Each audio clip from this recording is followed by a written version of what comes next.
எல்லாருக்கும் வணக்கம். நான் Hema Subramanian. Welcome to home cooking Tamil. Special occasions, festivals, birthdays, get togethers, இந்த மாதிரி எந்த ஃபங்க்ஷன் இருந்தாலும் நம்ம வீட்டில் எப்போவுமே ஏதாவது ஒரு ஸ்வீட் செய்வோம். ஸோ இன்றைக்கி நான் உங்களுக்கு 4 வித்தியாசமான அருமையான ஸ்வீட் ரெசிபிஸ் தான் ஷேர் பண்ண போகிறேன். ஸோ வாங்க இப்போ நம்ம ரெசிபிக்குள்ளே போகலாம்.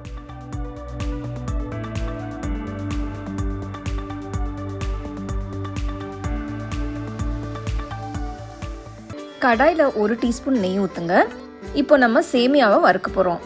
நான் இன்னைக்கு 1/3 கப் சேமியா எடுத்திருக்கேன். அடுப்பை மீடியம் ஃப்ளேமில் வச்சு வறுத்துக்கோங்க, இல்லைன்னா சேமியா சீக்கிரமாக கருகிடும்.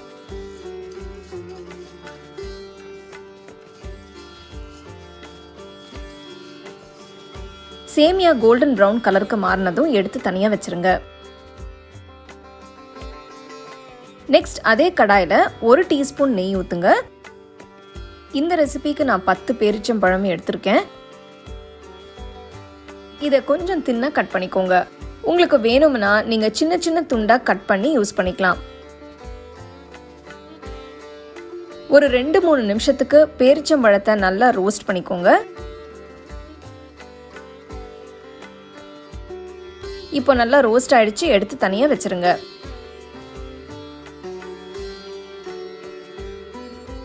அதே கடாயில் 1 டீஸ்பூன் நெய் ஊற்றுங்க. இப்போ நம்ம எல்லா பருப்பையும் சேர்த்து வறுத்துக்கலாம்.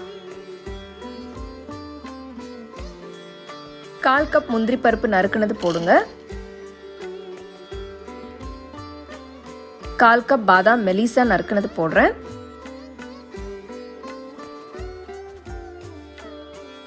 2 டேபிள் ஸ்பூன் பிஸ்தா எடுத்திருக்கேன். அடுத்து 1 டேபிள் ஸ்பூன் சாரப்பருப்பு போடுங்க. எல்லாம் சேர்த்து ஒரு 3-4 நிமிஷத்துக்கு மீடியம் லோ ஃப்ளேமில் வறுத்துக்கோங்க.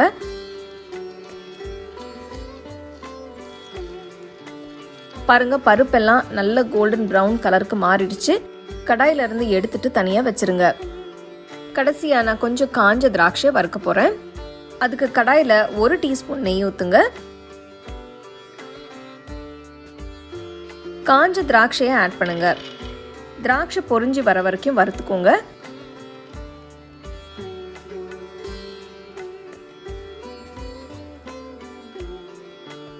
ஷீர்குர்மா பண்ணுறதுக்கு தேவையான எல்லா இன்க்ரீடியன்ஸையும் இப்போ ரெடி பண்ணியாச்சு.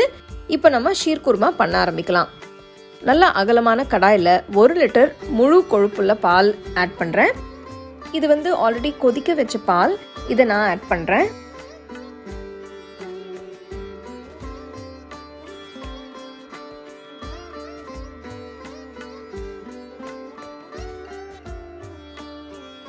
பால் சூடானதும் இதில் வறுத்த சேமியாவை சேர்த்து மிக்ஸ் பண்ணுங்க. சேமியாவை நல்லா வேக விடுங்க.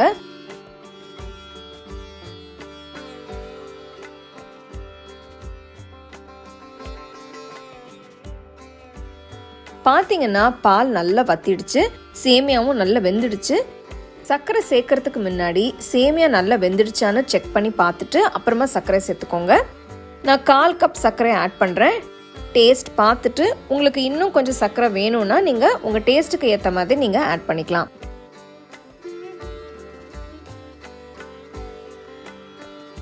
அடுத்து ஏலக்காய் தூள் ஆட் பண்ணிக்கலாம். நான் 1/4 டீஸ்பூன் ஏலக்காய் தூள் சேர்க்குறேன். நெக்ஸ்ட் 2 சொட்டு ரோஸ் எசன்ஸ் ஊற்றுங்க. ரோஸ் எசன்ஸ் ரொம்ப ஊற்றாதீங்க, அப்புறம் ஷீர்குர்மா ரொம்பவே வாசனையாக ஸ்ட்ராங் ஆகிடும், நல்லா இருக்காது. ஸோ 2 சொட்டு மட்டும் ஆட் பண்ணால் போதும். இப்போ பேரிச்சம்பழத்தை சேர்த்து நல்லா கலந்து விடுங்க.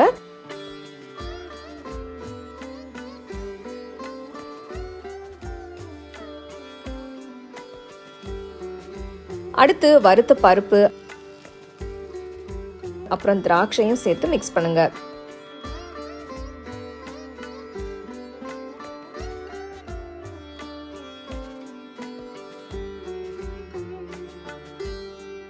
ரெண்டு 3 நிமிஷத்துக்கு அடுப்பை சிம்மில் வச்சு அப்புறம் ஆஃப் பண்ணிடுங்க.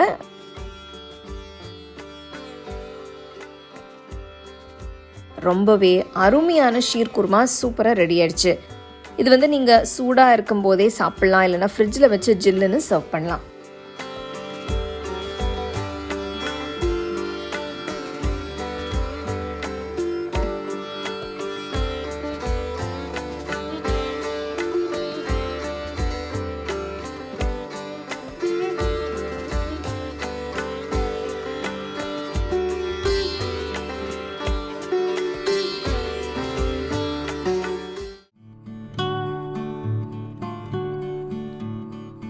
நான் இனிப்பு பிரெட், அதாவது ஸ்வீட் பிரெட் ஒரு லோஃப் எடுத்து பெரிய துண்டுகளை நறுக்கி வச்சுக்கோங்க.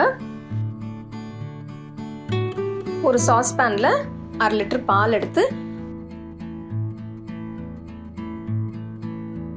பால் சூடான உடனே அதுல கொஞ்சமா குங்குமப்பூ போட்டு நல்லா மிக்ஸ் பண்ணிடுங்க.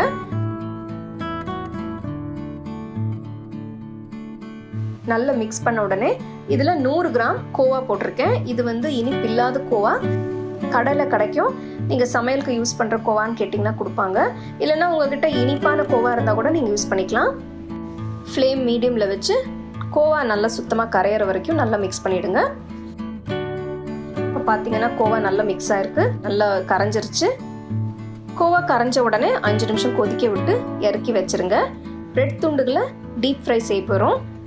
அதுக்கு ஒரு பேனில் தேவையான அளவு எண்ணெயை ஊற்றி இதில் 2 டேபிள் ஸ்பூன் நெய் ஊற்றிருக்கேன். நீங்கள் நெய்லையும் வறுக்கலாம், இல்லைன்னா எண்ணெயிலையும் வறுக்கலாம். நெய் கொஞ்சம் ஊற்றுனீங்கன்னா நல்லா டேஸ்ட்டாகவும் கொஞ்சம் வாசனமாகவும் இருக்கும். பிரெட்டு துண்டுகளை ஒன்று ஒன்றா போட்டு 2 பக்கமே நல்ல பொன்னிறம் ஆற வரைக்கும் வறுத்து எடுத்து வச்சிருங்க.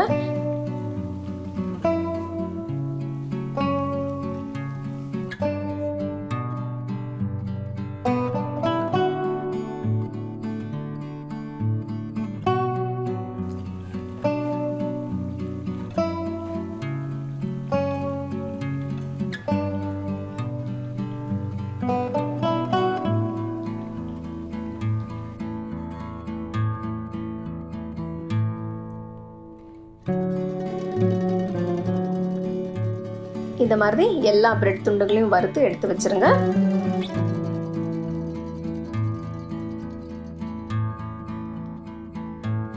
வறுத்து வச்ச பிரெட் துண்டுகளை ஒரு பவுல் எடுத்து கரைச்சி வச்ச பாலை இதுல ஊத்தி வச்சிருங்க. பாலை ஊத்தி பிரெட் ஒரு 15 நிமிஷம் நல்லா ஊறணும். அடுத்தது ஒரு பேன்ல 2 டீஸ்பூன் நெய் போட்டு அதில் பிஸ்தா, பாதாம், முந்திரிய நறுக்கி போட்டு நல்லா வறுத்து வச்சுக்கோங்க.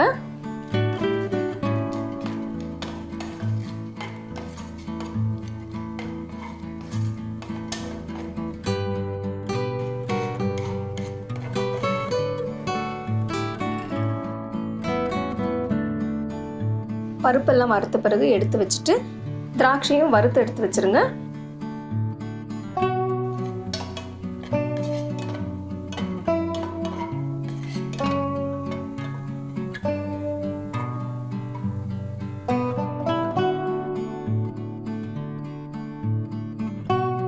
அடுத்தது சக்கரை பாகு செய்ய போகிறோம். இதுக்கு ஒரு பேன்ல 1.5 கப் தண்ணி எடுத்து இதில் 1.5 கப் சக்கரை போட்டு நல்லா கரைச்சி வைக்கணும்.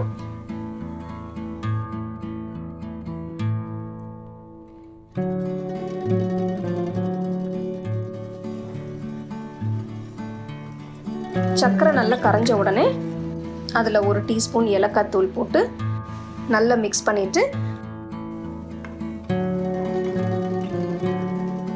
அடுத்தது ஊற வச்ச பிரெட் துண்டுகளை ஒன்று ஒன்றா சக்கரை பாகில் போட்டு நல்லா மிக்ஸ் பண்ணிடுங்க.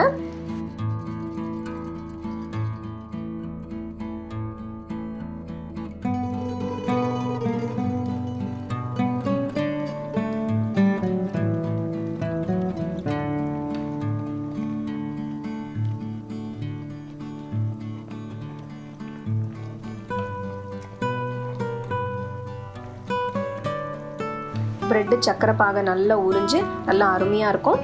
ரொம்ப ஹல்வா மாதிரி கிண்ட வேண்டாம், கொஞ்சம் பிரெட் துண்டுகளாக இருந்தால் நல்லாயிருக்கும்.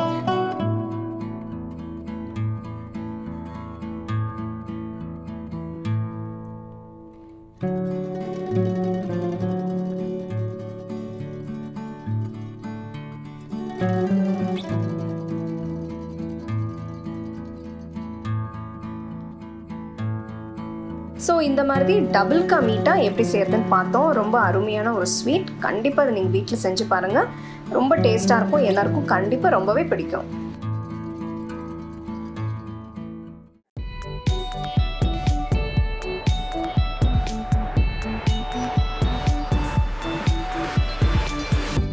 இந்த ரெசிபிக்கு சின்ன கிண்ணத்தில் 3 டேபிள் ஸ்பூன் சோள மாவு போட்டு கொஞ்சமாக தண்ணி ஊற்றி கரைச்சி வச்சுருங்க.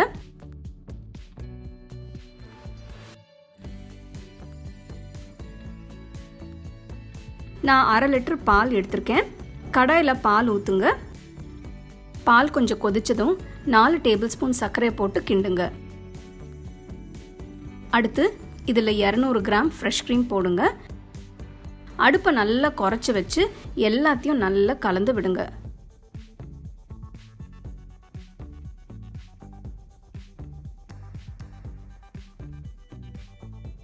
கடைசியாக கரைச்ச சோளமாவு கலவையை ஊற்றுங்க. சோளமாவு போட்டதும் பால் கெட்டியாகும். நல்லா கிண்டுங்க. கவனிங்க, பால் நல்லா கெட்டியாகுது.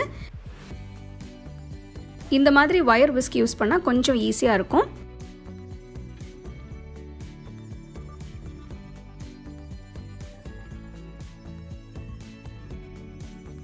அடுப்பை ஆஃப் பண்ணிவிட்டு 1/4 டீஸ்பூன் ரோஸ் எசன்ஸ் போட்டு மிக்ஸ் பண்ணுங்கள்.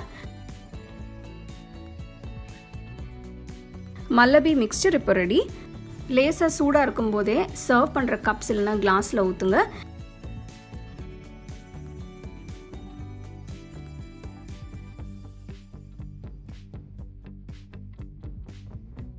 இதை 4 மணி நேரம் ஃப்ரிட்ஜில் வைக்கணும். முடிஞ்சால் நைட்டு ஃபுல்லாக வைங்க, அப்போ தான் நல்லா செட் ஆகும். சர்வ் பண்ணும்போது மேலே கொஞ்சம் ரோஸ் சிரப் ஊற்றி சர்வ் பண்ணுங்கள்.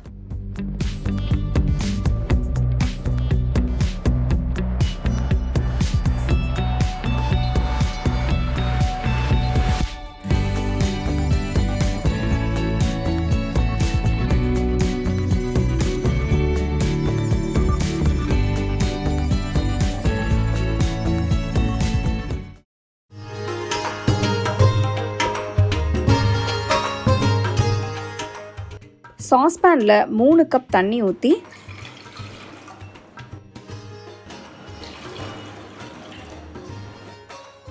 மூணு கப் சர்க்கரை போடுங்க. நான் 250 ml கப் யூஸ் பண்ணுறேன். இதை மெதுவாக கிண்டி விட்டு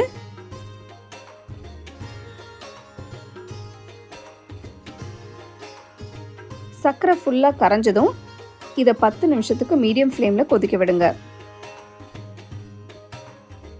10 நிமிஷம் கழித்து இதில் 1/2 டீஸ்பூன் ஏலக்காய் தூள் போடுங்க. இது ஆப்ஷனல் தாங்க. நான் இது பாகுக்கு நல்ல ஃப்ளேவரும் வாசனையும் கொடுக்கும். அடுத்து இதில் கொஞ்சமாக குங்குமப்பூ சேர்க்குறேன். இதுவும் ஆப்ஷனல் தாங்க, போடலைன்னா பரவாயில்ல. சர்க்கரை பாகு இப்போ ரெடி. அடுப்பு ஆஃப் பண்ணிவிட்டு எடுத்து வைங்க. பேடாவில் ஸ்டஃப் பண்ண நான் சில நட்ஸ் எடுத்து வச்சுருக்கேன். பாதாம், முந்திரி பருப்பு, பிஸ்தா, கொஞ்சம் முழாம்பழ விதைகள், இது எல்லாத்தையும் நறுக்கி எடுத்து வைங்க. இப்போ மக்கன் பேடாக்கு மாவு செய்ய போகிறேன். பவுலில் 1 கப் மைதா மாவு, 1/2 டீஸ்பூன் சமையல் சோடா போட்டு மிக்ஸ் பண்ணுங்க.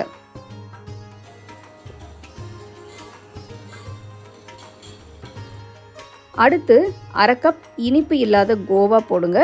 இது வீட்டில் செஞ்ச கோவா. இதுக்காக லிங்க் டிஸ்கிரிப்ஷன் பாக்ஸில் கொடுத்துருக்கேன். அதை பார்த்து நீங்கள் வீட்டில் கோவா செய்யலாம். அடுத்து 2 டேபிள் ஸ்பூன் உப்பு இல்லாத வெண்ணெய். இது ரூம் டெம்பரேச்சரில் நல்லா சாஃப்டாக இருக்கணும். 1/4 கப் கெட்டி தயிர் போட்டு நல்லா மிக்ஸ் பண்ணுங்கள். இதில் போடுற வெண்ணெய் நல்லா சாஃப்டாக இருந்தால் தான் மாவோட நல்லா மிக்ஸ் ஆகும். நீங்கள் வெண்ணெய்க்கு பதில் நெய் போட்டுக்கலாம்.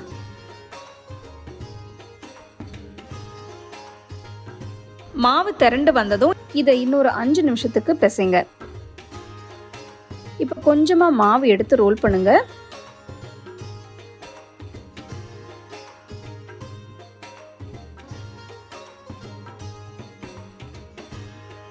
நடுவில் லேசாக தட்டி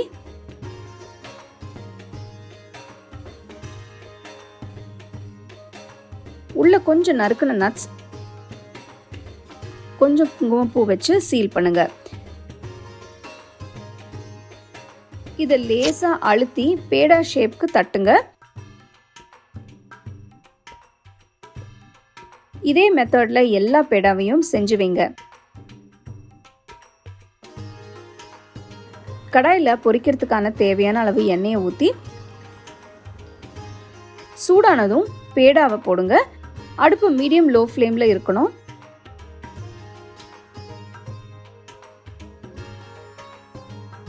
டார்க் ப்ரௌன் கலர் வர வரைக்கும் பொரிங்க.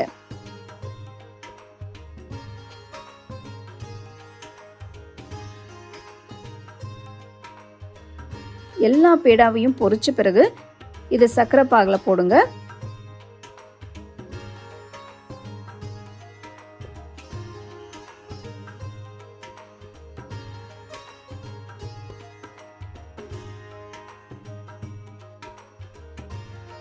இது மினிமம் 4 மணி நேரமாவது பாகில் ஊறணும். முடிஞ்சா ஒரு நைட் ஃபுல்லாக வைங்க. 4 மணி நேரம் கழித்து பாருங்கள் பேடா என்ன அழகாக ஊறி உப்பி இருக்குன்னு.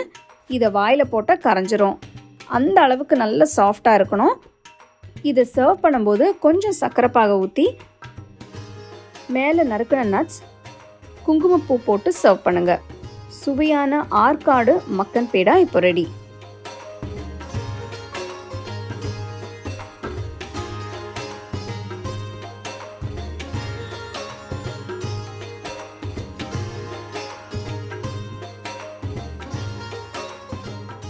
நாலு அட்டகாசமான ஸ்வீட்ஸ் பார்த்தீங்க. ஒன்று அவ்வளோ வித்தியாசமாக அவ்வளோ டேஸ்ட்டாக இருக்கும். கண்டிப்பாக நீங்கள் வீட்டில் ட்ரை பண்ணிவிட்டு உங்கள் ஃபேமிலி ஃப்ரெண்ட்ஸோட ஷேர் பண்ணுங்கள்.